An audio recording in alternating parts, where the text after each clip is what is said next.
Oui, bonjour à tous. Un petit message depuis la base opérationnelle avancée de Djibouti, où voilà, je suis arrivé à Djibouti, donc un pays qui est dans la corne de l'Afrique, juste en face du Yémen.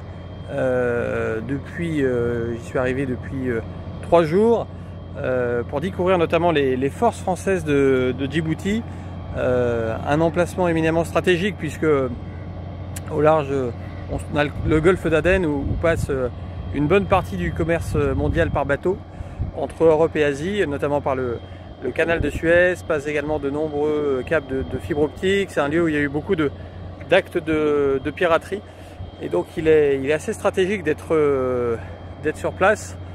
D'ailleurs, il y a également une base américaine, une base chinoise, entre autres, dans ce pays qui reste assez modeste, à la fois en termes de superficie et de population. Donc ces quelques jours ont été l'occasion de mieux connaître les forces françaises de Djibouti, leur mission et leur matériel.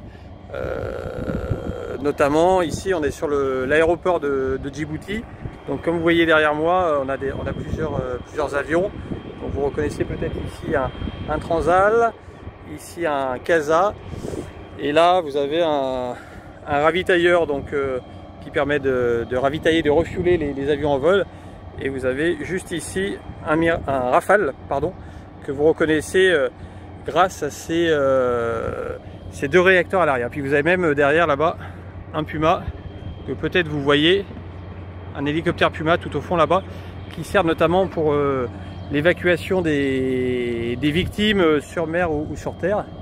Et puis peut-être un dernier point en particulier, vous voyez qu'au fond là-bas vous avez un aéroport civil avec des avions de la gamme civile, puisque dans le cadre des accords de défense que la France a avec Djibouti, c'est la France qui assure la régulation du trafic aérien dans ce pays, donc qui fait tour de contrôle d'une certaine manière, et c'est la France également qui fait la police du ciel, c'est-à-dire qui intercepte les aéronefs qui ne sont pas autorisés à pénétrer dans l'espace aérien de Djibouti. Donc voilà l'explication, donc déplacement très intéressant qui m'a permis de voir vraiment beaucoup de nos soldats, que ce soit les soldats de la marine nationale, notamment les commandos marines, le commando Trépel, qui est très mobilisé notamment dans la lutte contre la piraterie ou le terrorisme, et puis les forces aériennes et les forces terrestres. Et d'ailleurs, pour vous montrer un peu un Transal de l'intérieur, je vais grimper dans ce Transal que vous voyez ici, hop, qui permet d'avoir une petite vision de ce qu'est un Transal. Donc vous voyez avec des sièges et la capacité d'aérolarguer des hommes ou des matériels. Notamment, c'est extrêmement pratique pour faire ce qu'on appelle des livraisons par air, c'est-à-dire être en mesure de livrer des colis de plus ou moins grande taille à des équipes qui sont au sol.